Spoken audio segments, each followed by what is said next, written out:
नमस्कार, तपाईं हेर्दै हुनुहुन्छ एनबीआई न्यूज। म हेमन्त अधिकारी। आज हाम्रो माझ तपाईलाई सन्देश दिनको निम्ति हामीले बोलाएका छौं केशर बहादुर बिष्टजी। उहाँ पूर्व मन्त्री हुनुहुन्छ र 6 बार संसद रहनु भएको थियो र अहिले जो छ हाम्रो एनबीआई न्यूजमा आएर तपाईलाई सन्देश दिँदै हुनुहुन्छ। र केशर बहादुरजी, हाम्रो एनबीआई न्यूजमा तपाईलाई स्वागत छ। नमस्कार। नमस्कार, धेरै धन्यवाद। नमस्कार। केशर बहादुरजी, अहिले पहिला सम्झाए कि नेपालको स्थितिको बारेमा, खास तौरमा नेपालमा विभिन्न दलका राजनैतिक दलहरू छन् भने तपाईँ पनि कुनै दलमा अहिले तपाईँ हुनुहुन्थेन र हिजो तपाईँ पञ्चायत कालमा, खास तौरमा राजा शासनमा तपाईँ मन्त्री हुनुहुन्थ्यो भने अहिलेको अवस्था र त्यो बेलाको अवस्थालाई लिएर तपाईँले कस्तो भिन्नता पाउनुहुन्छ?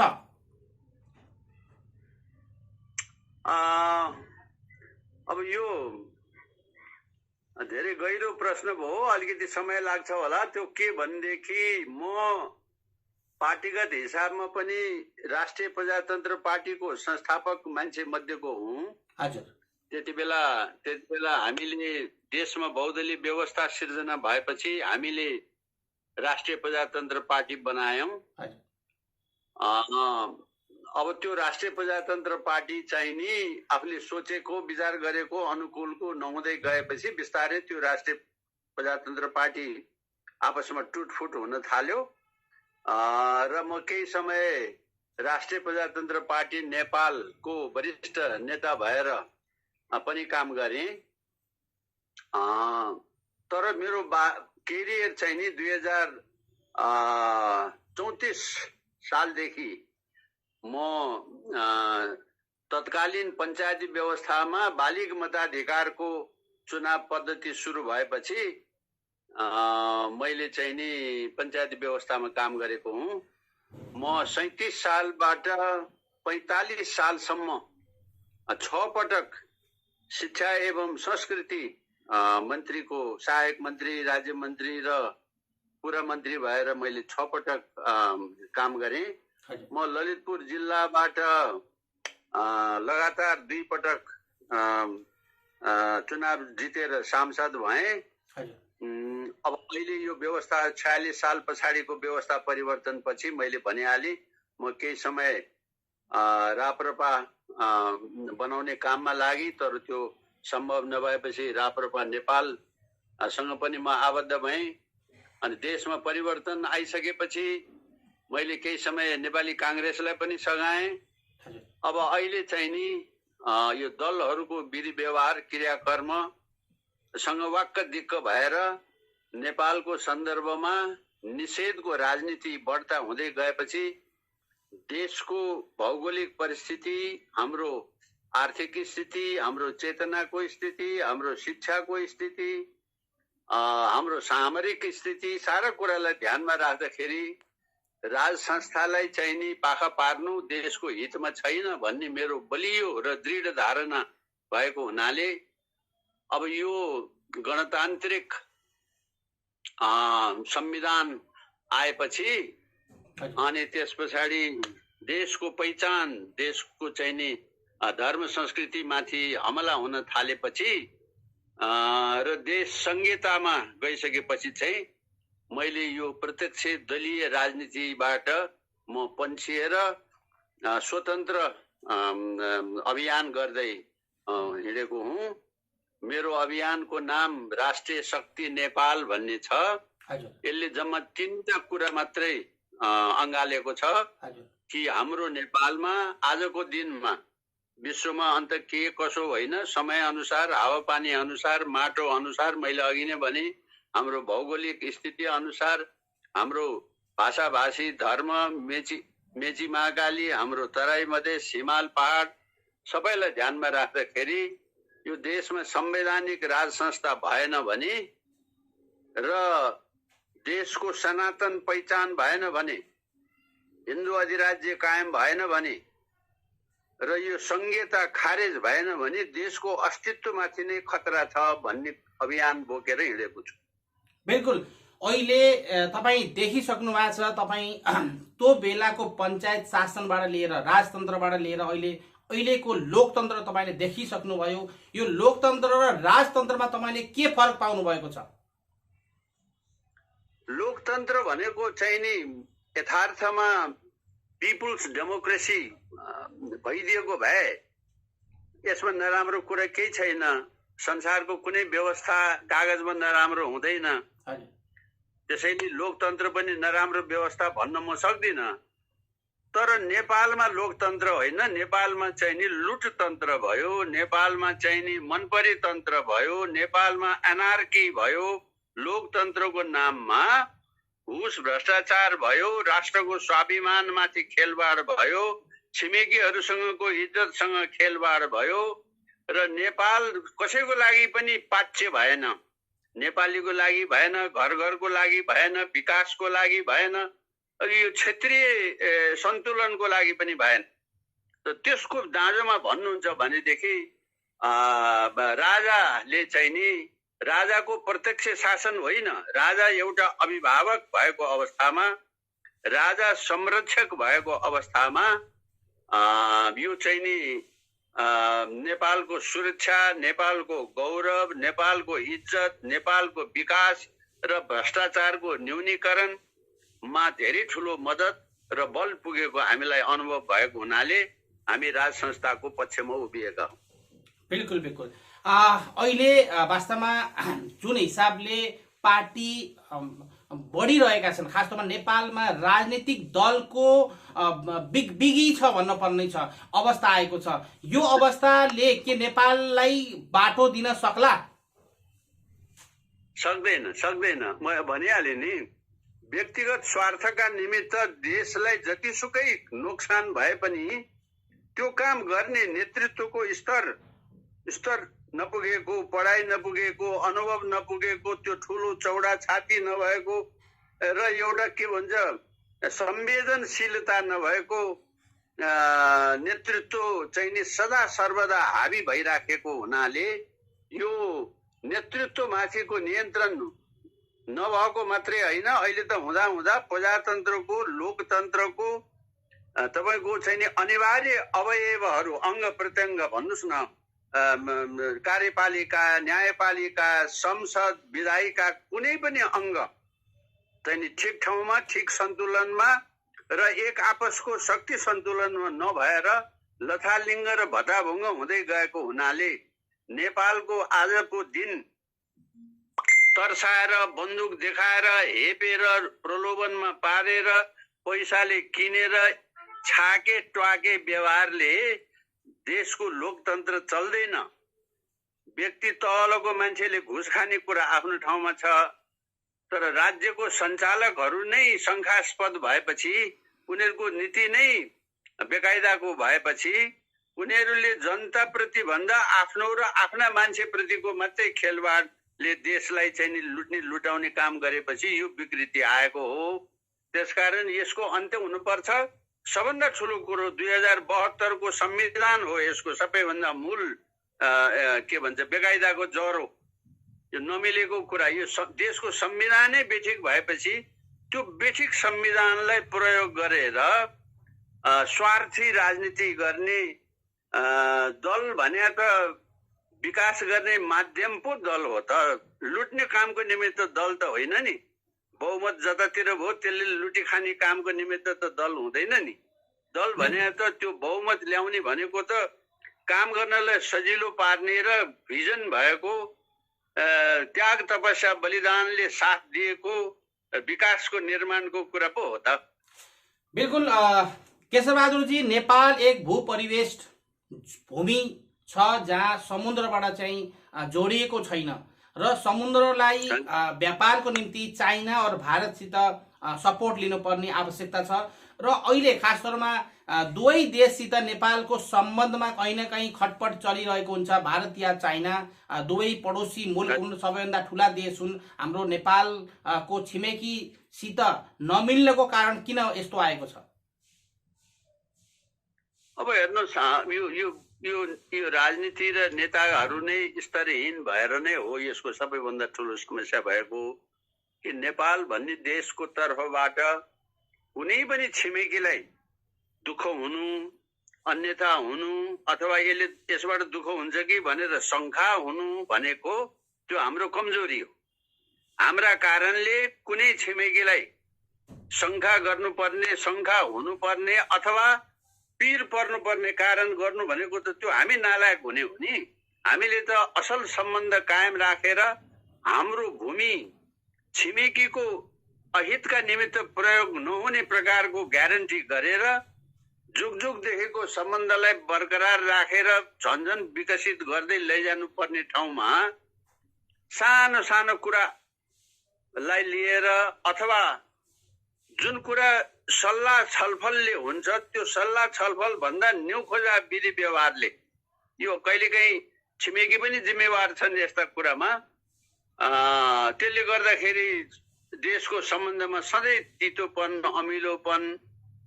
अब हामीले हेर्दाखेरि त तपाईको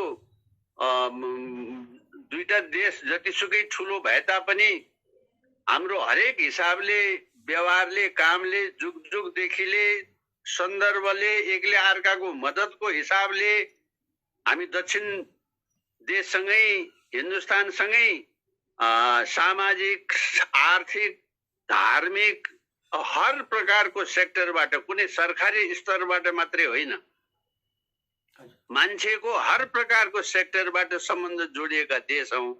अब त्यही देशसँग सधैँ अमिलो पिरो भइरहने भने त छिमेकी फेर्न सकिँदैन। हेर्नुहोस्, छिमेकी बदल्न सकिँदैन।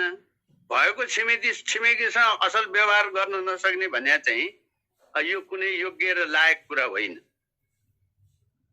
यो नेपालले बार बार आरोप लगाउँछ कि सिक्किम र भुटानीकरणको बार बार कुरा उठाइरहन्छन्, के भारतलाई बार बार दोष दिन जायज छ?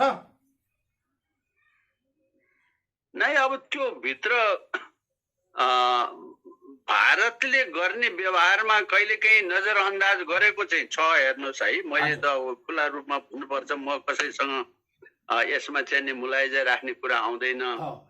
छलफल गरेर हुने कुरा, सोध्न सल्लाह गर्नुपर्ने कुरा पनि नगर्ने, अलि मिचा खालको व्यवहार गर्ने स्वभाव र चरित्र भारतको सरकारको त म नभनौँ, तर बेला बखतमा चाहिँ नि आउने प्रतिनिधिहरू अथवा यहाँ भएका राजदूतावासहरू अथवा छिमेक गाँसिएको छिमेकसँग जस्तो भनौँ न हरूमा चाहिँ नि हुने त्यहाँका प्रमुखहरूले गर्ने व्यवहारहरू त्यस्तो छ, नभए होइन। तर त्यो एउटा व्यक्तिको खराबीको कुरा हो। त्यो व्यक्तिलाई माथिल्लो स्तरबाट व्यवहार गरेर त्यसलाई नियन्त्रण गर्नपट्टि नलागिकन त्यसैमा रोइलो गरिरहनु चाहिँ त्यो ठिक कुरा होइन के। बिल्कुल बिल्कुल। अब नेपाललाई समृद्धि तरफ जान, जहाँ कि नेपाल दुनियाँमा पानीको लेभलमा दूसरा देश छ भने जडीबुटीको खानी नेपाल छ र वातावरणमा पनि नेपाल धेरै अनुकूल छ भने नेपाललाई विकसित राष्ट्र बनाउनको निम्ति के उपयोग गर्नुपर्छ, त्यसको विषयलाई पनि सुझाव दिनुहोस्। अब मलाई त के लाग्छ भने छिमेकी गरिब भइरहेसम्म कुनै अर्को छिमेकीलाई राम्रो र असल हुँदैन। हेर्नुहोस्, हिन्दुस्तानको प्रगति एकदम राम्रो छ, डबल डिजिटमा जान लागिसकेको छ। तर दुर्भाग्यवश यदि छिमेकी गरिबका गरिब रहिरह्यो भने त्यो त्यहाँ बसेर मासु भात खाएको अर्थ हुँदैन। हेर्नुहोस्, यो हाम्रो यो सानो गाउँघरमा पनि हुने कुरा हो। त्यो यो वरिपरि गरिब राखेर एउटा मान्छेले थालोभरि मासु भात खाइरह्यो भने के हुन्छ हालखबर। त्यसरी यो चाहिँ नेपाल सम्पन्न हुनु, धनी हुनु अनिवार्य छ यदि हिन्दुस्तान सम्पन्न र धनी हुने हो भने। होइन भने त्यो दुष्चक्रले जलाउन छुन्छ। नेपाललाई धनी कसरी बनाउने त्यो पनि बाटो भन्नुस् न। किन हाइड्रो पावर छ, तपाईको जडीबुटी खानी छ, त्यहाँ के उत्पादन हुन सक्छ, तपाईले के दुनियाँलाई निर्यात या आयात गर्नुहुन्छ, दुनियाँसित कस्तो व्यापार सम्बन्ध राख्नुहुन्छ, त्यो विषयलाई बताइदिनु न। त्यो चाहिँ के भने अलिकति चाहिँ नि व्यवहारगत कुरा पनि छ। हेर्नुहोस् है, यो चाहिँ नि व्यापार भने म्युचुअल बेनिफिसियल हुन्छ होइन, दोहोरो फाइदा हुनु पर्यो। एक थरीलाई मात्रै फाइदा हुने व्यापार त त्यो त व्यापार भएन। आज नेपालको यो चाहिँ नि नेसनल पेमेन्ट र यो चाहिँ नि हाम्रो यो नेसनल ब्यालेन्स चाहिँ नि यस्तो इम्ब्यालेन्स हुनु हिन्दुस्तानसँग यो राम्रो कुरा होइन। त नेपालले केही राम्रो उत्पादन गर्यो भने त्यसलाई बढावा दिने, त्यसलाई बल पुर्याइदिने, त्यसलाई मद्दत गरिदिने काम हिन्दुस्तानले नगर्ने हो भने हामी सधैँ हिन्दुस्तानबाट आयात मात्रै गर्ने, इभन एग्रो प्रोडक्टमा भन्नुहोस् न, कृषिजन्य काममा समेत त्यत्रो अरबौं खरबौं जनसङ्ख्या भएको देश छ। हाम्रो यति सानो मुलुकबाट चाहिँ उत्पादन भएको चिज हामीले चाहिँ कहिलेकाहीँ चिया राम्रो उत्पादन गर्यौं, उतातिर व्यापारमा दुःख दिएर हामीलाई दुःख दिन्छ। यहाँ अदुवा उत्पादन गरे उता दुःख दिन्छ, लसुन उत्पादन गरे उता दुःख दिन्छ, हाम्रो के भन्छ घिउ उत्पादन गरे उता दुःख दिन्छ। अब व्यापारीले दुःख दिने एउटा कुरा हो, त्यो स्टेट गभर्मेन्ट र सेन्ट्रल गभर्मेन्टले हाम्रो ब्यालेन्स अफ पेमेन्टलाई मद्दत हुने कुरा जस्तो अहिले पनि छ बिजुलीको कुरा। अब बिजुलीको कुरा हामी भर्खर हिन्दुस्तानलाई बिजुली एक्सपोर्ट गर्नलाई चाहिँ सुरसार गर्न थालेका थियौँ। अब हिन्दुस्तानले भनिदियो कि हाम्रो लगानी नभएको पावर हामी किन्दैनौँ। के भनेको होला त्यो? अब हामी यहाँ पावर उत्पादन गरिरहेका छौँ, हिन्दुस्तानमा पावर कमी छ, हामीलाई थाहा छ।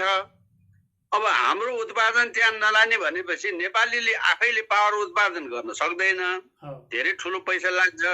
हामीले ऋण लिएर होला, विदेशीसँग मागेर होला, वा अरू कोही देशसँग मिलेर होला हामी विद्युत उत्पादन गर्छौँ। हिन्दुस्तान चाहिँ उसले हाले पैसाको उद्योग बिजुली भए किन्ने नभए किन्ने भन्यो भने यो कुनै राम्रो कुरा भयो?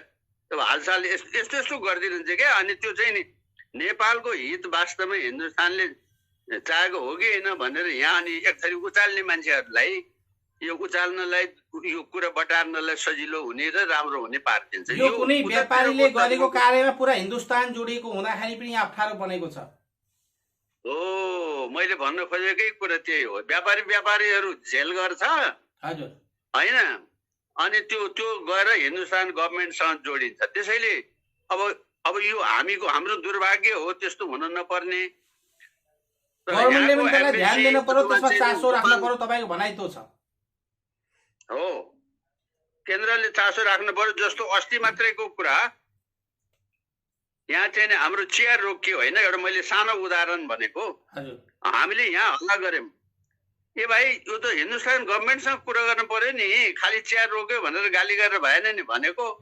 गभर्मेन्टसँग कुरा भयो, तुरन्त खोलिहाल्यो। अब त राम्रो भन्छ। आखिर त्यहाँको गभर्मेन्टको माथिल्लो स्तरको मान्छेको नियत खराब छैन। अब बिचबिचको मान्छेले बेकायदा गरिदिन्छ, त्यसैमा गभर्मेन्टलाई दोष लगाएर बस्ने यहाँको चलन, यो पनि नराम्रो। बिल्कुल। अब हाम्रो यहाँ चाहिँ भर्खर सुरु हुन लागेको सानोतिनो कुरा छ, यसमा मद्दत गरिदिउँ भनेर भोलि गएर जो नेसनल ब्यालेन्स अफ पेमेन्टलाई असल हुने कुरा, दुई देशको चाहिँ नि व्यापार सन्तुलन राम्रो हुने कुरा। अब हिन्दुस्तानसँग हामीले व्यापारमा प्रतिस्पर्धा गर्ने हो र भन्ने यो त असम्भव कुरा हो नि। हिन्दुस्तानले त हामीले मद्दत मात्रै गर्ने हो, साथी भन्नुहुन्छ भने। बिल्कुल मद्दत मात्रै गर्ने हो, ठीक हो। अब त्यो मद्दत गर्ने कुरामा पनि सानो मन र सानो चित्त गर्ने त त्यो त लोकल व्यापारीले गर्ने काम हो। स्टेटले, राज्यले, केन्द्रले त त्यस्तो काम गर्दैन। केही मद्दत नेपालले पनि गर्ने क्षमता राख्छ। जस्तो तपाईको पानीबाट हाइड्रो पावर उत्पादन हुन्छ भने बिजुलीको मद्दत गर्न सक्छ। विधि व्यापारमा बेच्न पनि एउटा मद्दत नै हो। पानी सप्लाई गरेर यहाँ पानीको अभाव भएको राज्यमा पानी सप्लाई गर्न सक्छ। धेरै काम छन्। एकदम सही भन्नुभयो। हेर्नुहोस्, अहिलेको यो विश्वको प्रेडिक्सन अनुसार भन्ने हो भने त अर्को 20 वर्षमा तपाईको उत्तर प्रदेश र बिहारको निमित्त नेपालको पानी भएन भनेदेखि त त्यो आधा मान्छेले दिनमा पानी पनि खान पाउँदैन त्यहाँ। यस्तो हुन्छ। यो आजको 20 वर्ष पछाडि लेखिराख्नुहोस्, केशर बहादुरले यसो भनेको थियो भने। तपाईको रिकर्ड रहिरहन्छ, तपाईको यो रिकर्ड 50 वर्षपछि पनि हेर्ने सुन्छन्। हो, त त्यस्तो हामी म्युचुअल के एकले अर्कोलाई मर्ने बाँच्ने कुरामा मद्दत गर्नुपर्ने देश हो। हाम्रो रगतै त्यस्तो हो, काम हो। हाम्रो मान्छे त आखिर हिन्दुस्तानको बोर्डरमा छाती खोलेर बसेकै छ नि त्यो बोर्डरको रक्षाको लागि। यो सुगौली सन्धिदेखि सुरु भएको त्यो चिज आजसम्म विश्वको अरू कतिवटा देशमा यस्तो सम्बन्ध खोजेर पाइन्छ ल भन्नुहोस् त। बिल्कुल। यस्तो चाहिँ नि अकाट्य सम्बन्ध भएको देशमा पनि हामीलाई चाहिँ नि दुःख मानेर मन छाती कमजोर गरेर हामी बस्नु पर्यो भने त यो त ठुलो देशलाई नसुहाउने कुरा भयो नि त भाइ। तर केशर बहादुरजी, आज डेटमा कुनै पनि देशको उन्नति जो हामीले देख्दै आयौँ सदियौँदेखि हामी, जहाँ हाम्रो एजुकेसनको कमी, शिक्षाको कमी, नेपालमा हिजो पनि नेपालमा जसले 8, 7, 5 पढेर उनीहरू विदेशिनु बाध्यता थियो। भारतमा प्रत्येक घरको एउटा सदस्य भारतमा रोजगार नखाएको आज र 30 वर्ष पहिले अनिवार्य त्यही नै थियो, भारतमै डिपेन्ड थियो भने अहिले फरक यति छ कि अहिलेका युवाहरू हिजो 5 कक्षा पास या 5 कक्षा नपढ्दै या भारतमा काम रोजगारको निम्ति आउँथे। 10 देखि लिएर 15 वर्षका युवाहरू आउँथे भने, बच्चा बालकहरू आउँथे भने अहिलेका 12 पढेका, 12 पास गरेका र 12 मा पनि फर्स्ट डिभिजन 95-90% ल्याएका युवाहरू कोरिया जान, विदेशिनु जान, युरोपीय कन्ट्रीमा कामको निम्ति जान बाध्यता छन्। यो बाध्यतालाई, विदेशिनु बाध्यता नेपाली युवाहरूलाई कहिलेसम्म रहन्छ? यो अनपढ बनाए राख्नेको साजिश जो छ, या सरकारमा छ, या प्रशासनभित्र छ, या समाजमा भित्र छ, यो कहिलेसम्म हुन्छ? यो अवस्थालाई हामीले कहिले मेट्न सकिन्छ र रोजगार नेपालभित्रै उत्पादन गर्न कहिले सकिन्छ? यो विषयलाई बताइदिनुहोस्। कस्तो राम्रो, तपाईँलाई धेरै धेरै धन्यवाद छ। कस्तो राम्रो प्रश्न गर्नुभयो। यो कुरा एकदम सही कुरा हो। म तपाईँलाई एउटा उदाहरण भनौँ। हजुर। कुनै दिन अहिले ठ्याक्क चाहिँ नि तपाईँको मैले मिति भन्न सकिनँ, तर नेपालमा त्रिशुलीको 20 मेगावाटको एउटा विद्युत आयोजना हिन्दुस्तानले नेपालमा बनाइदिँदा, आजभन्दा धेरै वर्ष पहिलेको कुरा हो यो, 10,000 मान्छे सामान्य से सामान्य काममा, टायर पंचर टाल्ने, वेल्डिङ गर्ने, बाथरुमको चाहिँ नि पाइपलाइन फिट गर्ने, तपाईँको बिजुलीको तार तान्ने, यस्तो सामान्य से सामान्य टेक्निकल काम समेत गर्ने मान्छे समेत नभएर 10,000 मान्छे हिन्दुस्तानबाट आएका थिए। ल तपाईँ सुन्नुहोस् एउटा गजबको कुरा। एउटा जाबो 20 मेगावाट, आजभोलि 20 मेगावाट एउटा व्यापारीले बनाउँछ, हेर्नुहोस्। तर त्यति बेला 20 मेगावाटको एउटा सानो चाहिँ यो चाहिँ प्रोजेक्ट बनाउँदा 10,000 मान्छे हिन्दुस्तानबाट, अब त्यो के प्राविधिक भन्नु, तपाईँको टायर टाल्ने मान्छे, वेल्डिङ गर्ने मान्छे, ग्यास वेल्डिङ गर्ने मान्छे, बिजुलीको वायरिङ गर्ने मान्छे, यो तपाईँको चाहिँ नि यस्तो सामान्य से सामान्य टेक्निकल मान्छे समेत पनि नभएको देश, भारी बोक्ने, उकालो ओह्रालो गर्ने, पिठ्यौमा ढाडमा भारी बोक्ने मात्रै जानेको, त्यो कुनै दिन त्यस्तो थियो नेपाल नभए होइन। त आजको दिन हो, यहीँनिर छ राजा र यो दलको बीचको फरक। हेर्नुहोस्, म त 6 पटक शिक्षा संस्कृति मन्त्री भएको मान्छे हुँ। देशभरिको स्कुलमा त्यो प्र्याक्टिकल र टेक्निकल ट्रेनिङ जहाँ जाऊ, नेपाली कुल्ली भएर जाऊ, बहादुर भएर जाऊ, दरबान भएर जाऊ, हो कि ड्राइभर भएर जाऊ, एक्सकाभेटर चलाउने भएर जाऊ, म्यानेजर भएर जाऊ, हो, बाहिरै जाँदाखेरि पनि यो स्किल ट्रेनिङ जो छ त्यो नेपालमा भोलि त उनीहरूले नेपालमै पैसा पठाउँदाखेरि पनि एउटा कुल्लीले जति पैसा पठाउँछ हाकिमले त त्योभन्दा बढी पठाउँछ नि त, होइन? र अहिलेको नेपालको जुन यो रेमिटेन्सले जुन नेपालको इकोनोमी जो धानिएको छ, त्यो रेमिटेन्स बढ्ता हुनुको कारण, प्रति वर्ष बढ्ता हुनुको कारण टेक्निकल मान्छेहरू बाहिर गइरहेछ। भलै त्यो टेक्निकल मान्छे नेपालमै खपत गर्न नसक्नु चाहिँ फेरि हाम्रो यहाँ पार्टी र सरकारको दुर्भाग्य छ। त्यो अब आफ्नो ठाउँमा छ। त्यो यो सरकार बदल्नुपर्छ भनिरहेका छौँ हामीहरूले, यो संविधान बदल्नुपर्छ भनेका छौँ हामीले, यो आफ्नो ठाउँमा छ। तर हिजोको र आजको बीचमा आकाश जमिनको फरक छ। हिन्दुस्तानबाट नेपाल आएर नेपालमा कमाइ गरेर हिन्दुस्तानमा पैसा पठाउनेको संख्या पनि, जसरी नेपालीहरू हिन्दुस्तानमा गएर यो काम गरेर उताबाट कमाइ गरेर आउँछन्, सिजनल होस् अथवा पर्मनेन्ट होस्, तपाईँले भने जस्तो आज प्रति वर्ष हिन्दुस्तानबाट नेपालमा आएर नेपालबाट कमाएर हिन्दुस्तान लैजानेको संख्या पनि प्रति वर्ष बढेको छ। हेर्नुहोस्, यो त के भने आफ्नो आफ्नो काम क्षमता, विकासको स्तर र आर्थिक स्तरमा भर पर्ने कुरा हो।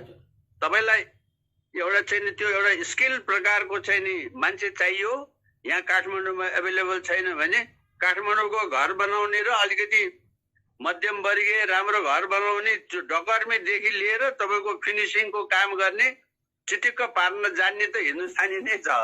उसैले लिएर जान्छ पैसा। त्यसो भएको हुनाले अहिलेको र त्यो बेलाको बिचकोमा अब समय अनुकूल परिवर्तन हुँदै तपाईँले भने जस्तो हेर्नुहोस्, 2-3टा मात्रै ठुला यो चाहिँ नि विद्युत आयोजना सञ्चालन हुने हो भने त्यो सालको 7-10 लाख मान्छे त बाहिर जानै पर्दैन नि। बिजुली उत्पादन भएपछि बिजुली खपत हुने ठाउँ पनि त भारत बाहेक अरूलाई पनि त बनाउनु पर्यो नि त। पर्यो यसमा भारतले सघाउनु पर्यो नि त। जस्तो बङ्गलादेशमा हामी पठाउन चाहन्छौँ, मद्दत त भारतले गर्नु पर्यो नि। तपाईँले अघि भने जस्तै हामी भूपरिवस्थित देश छौँ, त्यो जमिनमा लाइनै गाडेर लानलाई पनि त हिन्दुस्तानले सघाउनु पर्यो नि। बिल्कुल बिल्कुल। त्यसो भएको हुनाले यो दुई देशको सम्बन्धको मित्रता र असलपन चाहिँ बाध्यता हो कि हामी कहाँ यहाँ राम्रो भएर हिन्दुस्तानलाई नराम्रो हुने होइन। हाम्रो राम्रो भयो भने हिन्दुस्तानलाई पनि राम्रो हुन्छ। तर गर्नुपर्ने चाहिँ के हो भने मेरो विनम्र अनुरोध चाहिँ नि, म सरकारमा पनि बसेको, व्यवहारमा राजनीतिमा पनि देखेको नाताले एउटै मात्रै अनुरोध के भने कति मान्छे चाहिँ नि लाई ह्याङओभर छ क्या हिन्दुस्तानको मान्छेलाई। ह्याङओभर कस्तो छ भने तपाईँले यहाँ अलिकति ख्याल नगरिकन राजदूत पठाइदिनु भयो भने त्यो राजदूत चाहिँ नि भाइसराय हुन्छ। यहाँ बेलायती भाइसराय जस्तो हुन्छ यो मान्छे यहाँ। नेपालको राजदूतावास, हिन्दुस्तानको राजदूतावास सायद संसारको सबैभन्दा ठुलो राजदूतावास होला। सयौं कर्मचारी भएको के भएको यस्तो राजदूतावास हतपति हिन्दुस्तानको पनि विदेशमा धेरै छैन। बस त्यो राजदूत चाहिँ नि एकदम भाइसराय हुन्छ। अब देखिए क्या है कि वो जो भी लोग नेपाली पॉलिटिशियन हमारे यहाँ आता है और बोलता है मंत्री बना दो, प्रधानमंत्री बना दो भन्छ मलाई भनेर त्यो राजदूत हुस्की खाएर मक्क परेर बस्छ। त्यो कमजोरी त तपाईले दिनुभएको छ नि, त्यो कमजोरी तपाईले दिनुभएको छ। त्यो बन्नलाई तपाईले उकास्नु भएको छ। नभए यो राजदूत त राजदूत दूत नै हो नि त। तपाईको राष्ट्रमा तपाई म यसैमा आउँदै थिएँ, पक्नुस्। त्यो अवश्य हो। हामीले चाहिँ प्रोत्साहन गरे हुनाले हाम्रो मान्छे चाहिँ गएर त्यहाँ उ गर्ने भएको हुनाले यहाँको नेता पनि त्यहाँ गएर चाहिँ तपाईँको एम्बेसीको उपसचिव कहाँ चाहिँ नि तपाईँ सेन्टरमा रहेर बोल्नु पर्यो हजुर। हो, त्यसो भएको हुनाले उसले चाहिँ नि त्यो भन्ने हो। तर मेरो भनाइ चाहिँ के छ भने तपाईले जस्तो मान्छेसँग संगत गर्नुभयो व्यवहार उस्तै पाउने त हो नि। बिल्कुल बिल्कुल बिल्कुल। हो, तपाईले नेपालको ठिक मान्छेसँग संगत गर्नुभयो भने त्यस्तो व्यवहार पाइँदैन। जस्तो म एक्जाम्पललाई भन्छु, म शिक्षा मन्त्री भएको बेला आजसम्म अन रेकर्ड, यो पनि रेकर्डमा राख्नुहोस्, म हिन्दुस्तानको यति असल मित्र हुँदा हुँदै पनि एउटा कुरा के भन्दैछु भने आजसम्म जीवनमा मैले म मन्त्री भएर कुनै राजदूतलाई मेरो यो एकजना मान्छे मेरो मान्छे हो, यसलाई चाहिँ नि डाक्टर बनाइदिन पठाइदिनुहोस्, यसलाई इन्जिनियर पढ्न पठाइदिनुहोस् भनेर नेभर जीवनमा मैले कहिले भनेको छैन। मैले 20औं जना राजदूतहरू संगत गरे होला। तपाईहरु एम्बेसीका मान्छे के चाहन्छ भने उसको चाकरीबाजलाई, उसको छोरालाई चाहिँ नि डाक्टर बनाउन पठाइदिउँ अनि मेरो चाकरी गरोस् भन्ने चाहन्छ। हिन्दुस्तानले नेपाली जनताको लागि, नेपाल भन्ने देशको लागि दिएको छात्रवृत्ति हो त्यो। बिल्कुल व्यक्तिको चाकरी गर्नलाई त्यस्तो कुरा बाँड्नु लिनु दिनु गर्नु हुँदैन। बिल्कुलमा जो असली गरीब व्यक्ति जो त्यसको बिल्कुल असली हकदार छन् त्यो हकबाट तिनीहरू विमुख छन्। र मैले कई पारी यो चीजको हामीले न्यूज मार्फत नै आवाज उठाएका हुन्छौं कि जो असली हकदार छन् तिनीको हक मारिएको छ। तर त्यहाँ कसैले तपाईहरु सरकारमा रहँदा अथवा तपाईहरुले पनि त्यो विचार हुँदाखेरि या सरकारलाई तपाईहरुले त्यहाँबाट आवाज उठाइरहनु पर्ने अवस्था देखिएको छ। धेरै धन्यवाद, एकदम धन्यवाद। म तपाईँलाई एउटा उदाहरण भन्नु, हेर्नुहोस्, मान्छेहरू हामीले यस्तो गरिरहेका छौँ, यति मद्दत गरिरहेका छौँ, तैपनि नेपालीहरू किन यसो उसो भन्छ है। यो पनि एउटा जायजै कुरा हो। तर म तपाईँलाई एउटा कुरा भनौँ, हाम्रो हिन्दुस्तानको एम्बेसीलाई, यहाँ एम्बेसडरलाई उसको मन खुसीले अब 5 करोड रुपियाँसम्म एकपटक हिसाब बुझाउन नपर्ने गरी पैसा दिने अधिकार छ। अब यो देशले तपाईँलाई पत्याएर दिएको तपाईँलाई जुन अधिकार छ, तपाईँले एउटा व्यक्तिलाई चुनाव लड्नलाई 10 वटा 11 वटा एम्बुलेन्स बाँड्न थालेपछि तपाईँलाई गाली नगरेर कसले गाली गर्ने? मलाई भन्नुहोस् त। तपाईँ राजनीतिमा लाग्ने एउटा व्यक्तिलाई जिताउनलाई 8 वटा 10 वटा एम्बुलेन्स बखत दिने, अनि त्यो एम्बुलेन्सको भरमा तपाईँ चुनाव क्याम्पेन गर्ने, प्रचार गर्ने, अनि हामीले इतना किया तो फिर हमको गाली देता है भनेर भन्ने, गाली नगरी के गर्ने त्यसलाई भन्नुहोस्। यसको मिसयुज देख्दाखेरि तपाईँको चित्त दुखेको छ। हो, यस्तो प्रशस्त छ है। मेरो त एकदम इमानदारीपूर्वकको कुरा, हेर्नुहोस्, मलाई लिनु दिनु छैन। मलाई के तपाईले पनि कहीँ माग गर्नु भएको छ कि एम्बुलेन्सको यहाँ आवश्यकता छ? तपाईँदेखि कोही मान्छे आउँछन्, तपाईँदेखि कोही मान्छे जनताहरू आउँछन् हामीलाई यहाँ यो आवश्यकता छ भनेर? म तपाईँलाई यसो भनौँ, मैले चुनाव लडेर जितेको मान्छे तपाईँ कल्पना गर्नुहोस्, कति मान्छेले मलाई इन्डियन एम्बेसडरलाई भनिदेऊ, इन्डियनलाई भनेर मेरो छोरालाई डाक्टर पढ्न पठाइदेऊ, इन्जिनियर पढ्न पठाइदेऊ, छात्रवृत्ति दिलाइदेऊ भनेर कति मान्छे भन्न आउँछ होला, तपाईँ कल्पना गर्नुहोस् त। तर त्यो सबै म चाहिँ नि मनमा लिएर मेरो मुलुकको लागि गरेको काममा मैले यस्तो दुरुपयोग गर्नुहुन्न भनेर मैले आजसम्म मैले भन्दैछु। एक उदाहरण छैन। म तपाईँलाई एउटा अर्को गजबको उदाहरण भन्छु, हेर्नुहोस्। हाम्रो अहिलेको रक्षा मन्त्री हुनुहुन्छ हिन्दुस्तानको, उहाँ युपीको चाहिँ नि मुख्यमन्त्री हुनुहुन्थ्यो आजभन्दा धेरै वर्ष पहिला, श्री राजनाथ सिंहजी। राजनाथजी, म यहाँ शिक्षा मन्त्री थिएँ, उहाँ युपीको मुख्यमन्त्री हुनुहुन्थ्यो। त्यति बेला के भयो भन्नुहुन्छ भने विश्वविद्यालयहरूमा चोरी सर्टिफिकेटको काण्ड भयो। हेर्नुहोस्, यहाँ नेपालमा फेल हुने हिन्दुस्तानमा जाने सर्टिफिकेट किन्ने, हिन्दुस्तानमा फेल हुने यता आउने नकली सर्टिफिकेट बनाउने। कुरो बुझ्नु? ओपन बोर्डरको दुरुपयोग पनि त्यतिकै भएको छ। अब त्यस्तो मैले खोजी ल्याउँदाखेरि के भयो त भन्नुहुन्छ भने 2100 नेपालमा पढाउने 2100 शिक्षक नकली सर्टिफिकेटको, 400 हिन्दुस्तानी नकली सर्टिफिकेटको निस्क्यो। हेर्नुहोस्, नेपालमा पढाइराखेको शिक्षकहरूमा 2100 नेपाली शिक्षक, 400 हिन्दुस्तानी शिक्षक नेपालमा हाई स्कुलहरूमा पढाइराखेको नकली सर्टिफिकेटको। हामी दुईजनाले सल्लाह गरेर यो नकली सर्टिफिकेट जतिवाला सबैलाई हामीले चाहिँ खारेज गरेको।